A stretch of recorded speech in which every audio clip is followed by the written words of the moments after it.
Change हुआ है chemistry दीदी, हम बोल रहे हैं। नहीं मैम, सिलेबस में कोई चेंज नहीं हुआ है। अरे हुआ है केमिस्ट्री दीदी, हुआ है सिलेबस में चेंज, हम कह रहे हैं। बोल रहे हैं नहीं हुआ। अरे अरे बस बस बस बस, आप लोग लड़िए नहीं, लड़ी बिल्कुल नहीं लड़ना है। मैं बता रहा हूं कि क्या चेंज हुआ है और क्या चेंज नहीं हुआ है। तो देखो बेटा, चेंज तो हुआ है, आपको बस वीडियो के लास्ट तक बने रहना है, क्योंकि एक मेजर चेंज हुआ है जिसको मैं आपको बाद में बताऊंगा। बट उससे पहले तो भाई आप ये तो जान लो कि सिलेबस क्या है, एग्जाम पैटर्न क्या है, ये सब जानना भी जरूरी है। तो सबसे पहले बेटा हम लोग शुरू करने जा रहे हैं, किससे शुरू करने जा रहे हैं बेटा? हम लोग फिजिक्स से स्टार्ट करने जा रहे हैं। तो देखो, फिजिक्स पहले भी 25 नंबर का आता था, आज भी 25 नंबर का ही आ रहा है, तो इसमें कोई भी बदलाव नहीं हुआ है। और हमारे जो 4 चैप्टर्स थे ना, कौन कौन से, लाइट हो गया, ह्यूमन आई हो गया, इलेक्ट्रिसिटी हो गया, मैग्नेटिक इफेक्ट हो गया, ये अभी भी यही चारों चैप्टर है और इनमें कुछ भी चीजें डिलीट नहीं हुई है। क्लियर है? अब अगर हम लोग बेटा एग्जाम पैटर्न की बात कर ले तो देख लो, 2 पार्ट में एग्जाम आता है हमारा। पार्ट ए जहां पे एमसीक्यू क्वेश्चन पूछा जाता है, ठीक है, और पार्ट बी हमारा डिस्क्रिप्टिव होता है।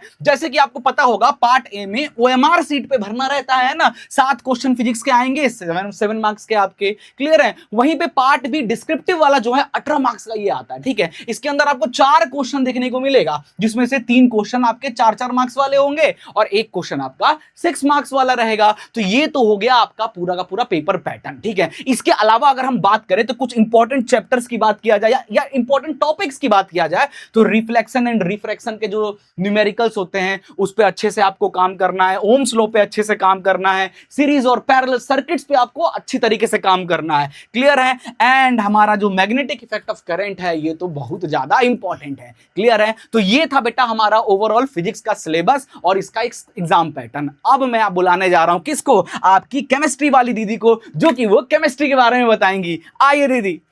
तो भाई फिजिक्स वाले सर ने ये तो बोल दिया कि क्या क्या है सिलेबस में, तो अब केमिस्ट्री का भी तो देखना बनता है कि भाई उसमें कुछ बदलाव हुआ है।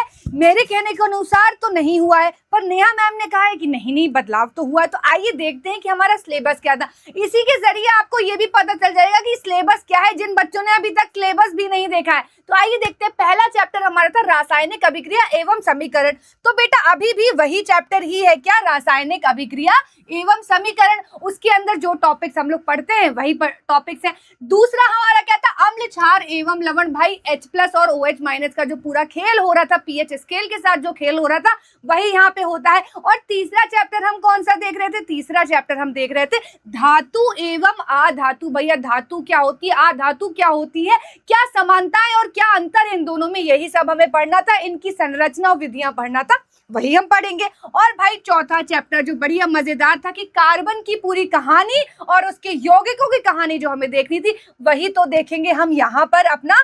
ठीक है, इसके बाद जैसे कि सर ने बताया, ये सारा चैप्टर आप बहुत सारे बच्चे होंगे कि हिंदी में बता दिया, तो भाई सारी व्यवस्था है। अरिविहान में आए हो तो हिंदी इंग्लिश सब भी मिलता है।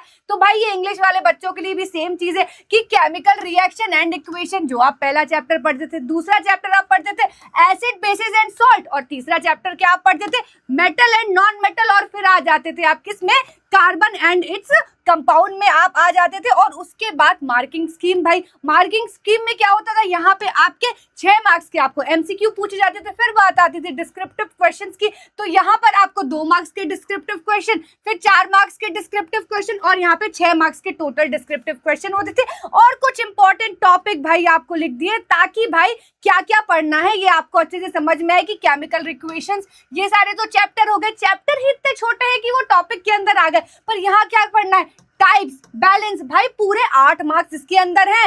Acid basis, pH, metal, reactivity, corrosion, फिर कार्बन के अंदर फंक्शनल ग्रुप, इथेनॉल, भाई साबुन, डिटर्जेंट, सब यही पढ़ेंगे केमिस्ट्री में। और ये रही आपकी इक्वेशन, जिसको आपको डर लगता है भाई, यहीं से ही पूरा रिवीजन करते जाइएगा। और ये सारी आपकी प्रिपरेशन टिप्स है और एग्जाम डिटेल्स है। अब फिजिक्स और केमिस्ट्री देखने के बाद जो बायोलॉजी वाली मैम इतना चिल्ला रही थी कि कुछ चेंज हुआ है, चेंज हुआ है, अब चलिए उन्हीं को बुलाते हैं और उनसे पूछते हैं कि भाई क्या चेंज हुआ है, क्यों चिल्ला रही थी इतना।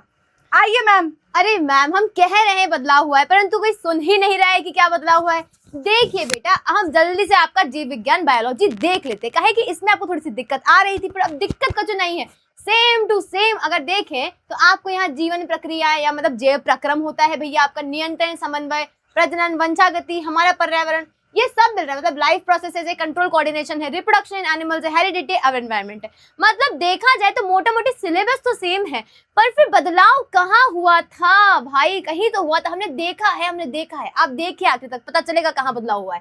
ठीक है, बदलाव हुआ है कहाँ पे? देखिए मार्किंग स्कीम भी सेम ही दिख रहा है। मतलब 25 नंबर का बायोलॉजी आ रहा है, बहुत सारा पूछा जा रहा है। ठीक है, कहाँ पूछा जा रहा है? तो सेम टू सेम 7 नंबर का एमसीक्यू पूछा जा रहा है, सेम आपका मार्क्स पूछा जा रहा है, छोटा क्वेश्चन फिर बड़ा क्वेश्चन। ठीक है, इस प्रकार अलग अलग क्वेश्चन आपसे पूछा जा रहा है। फिर बदलाव कहाँ आया है?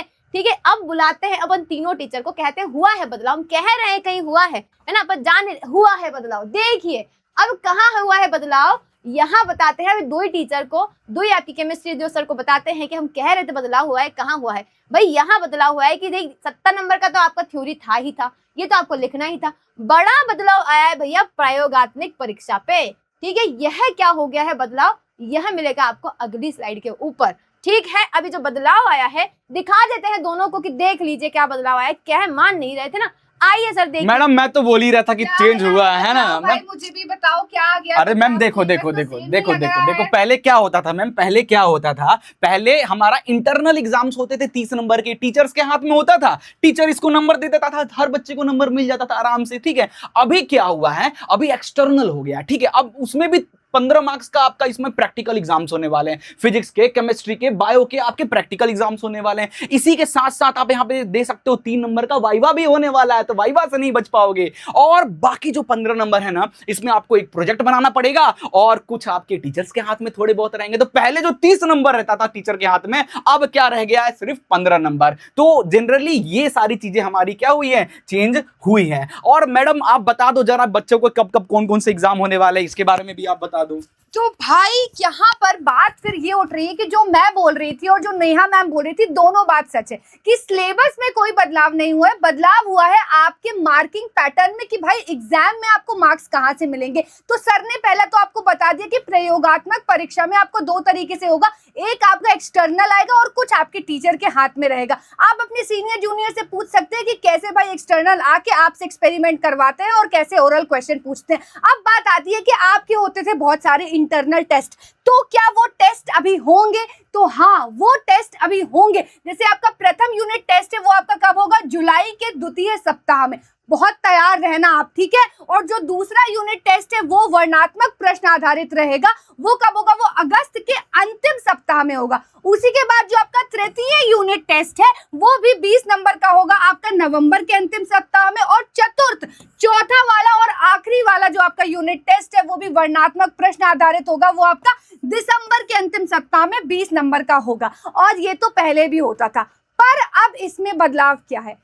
इसमें बदलाव बेटा ये है कि सीधा सीधा नीचे लाइन लिखा हुआ है जो अपडेटेड सिलेबस आया है कि जो ये सारे आपके टेस्ट होंगे इनके मार्क्स आपके पेपर में नहीं जुड़ेंगे। हाँ जी, इनके मार्क्स आपके पेपर में नहीं जुड़ेंगे। तो मैं अब अपने दोनों टीचर्स को बुलाना चाहूंगी, केमिस्ट्री के और फिजिक्स के। नहीं, केमिस्ट्री की तो मैं ही हूँ, सॉरी नेहू मैम, मैं आपको भूल गई। तो मैं हमारी प्यारी नेहू मैम और हमारे फिजिक्स के आशीष सर को बुलाना चाहूंगी और बताना चाहूंगी कि भाई चेंज हुआ है कि नहीं हुआ है। तो फिजिक्स वाले सर बताइए। बिल्कुल, मैं तो आपको शुरू से बच्चा बता ही आ रहा हूँ, दोनों आपस में लड़ रहे थे, दोनों में हम लोग लड़ रहे थे कि हुआ है नहीं हुआ है। बस आपको यही बताना था बेटा कि देखो सिलेबस का पैटर्न्स जो थे ना वो थोड़े बहुत चेंज हुए, लेकिन ओवरऑल जो देखा जाए उसमें कुछ उतना बदलाव देखने को नहीं मिला है। अब ये मार्किंग जो है ये मेजर्स था। अभी हम लोग देखा 30 मार्क्स का जो मार्किंग स्कीम आप लोगों ने देखा ना, ये बहुत इंपॉर्टेंट है। और अगर आपको टॉपर बनना है, अच्छा स्कोर करना है, तो भैया इसको सीरियस लेना पड़ेगा।